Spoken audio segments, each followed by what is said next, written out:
Benim yaralanmaz, benim boşalanmaz. Ben gözüm bile gördüm. Vakıl başka kaçak. Kadir. Bakayım. Ağaçlıktan yana Ankara'da açıp duruyordu ya.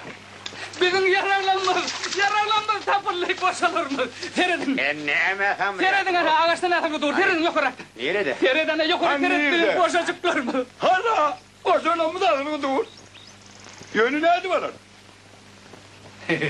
Sen tapılarına şükür et. Alma umralacı olur. Boşura, kuluğumu kopardın o.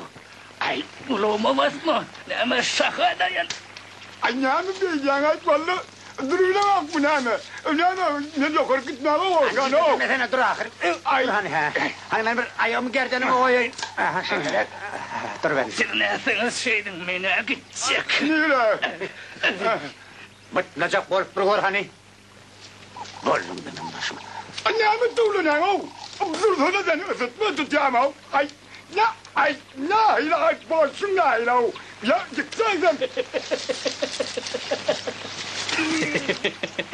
Ben titremem dedi abi. Gül kuşlar yapmıştı. Ay sen değerledin o. Bunlarla basıva tapan atmış. Titremeden o. Vay zımbırdı.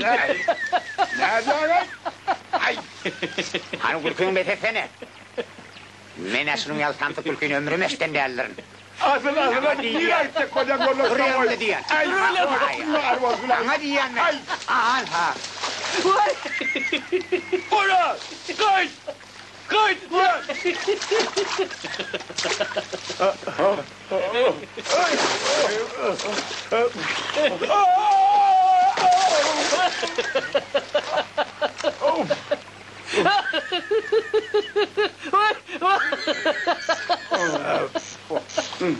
Şu meşik karın sebebi biz iyi rugi çelek olur.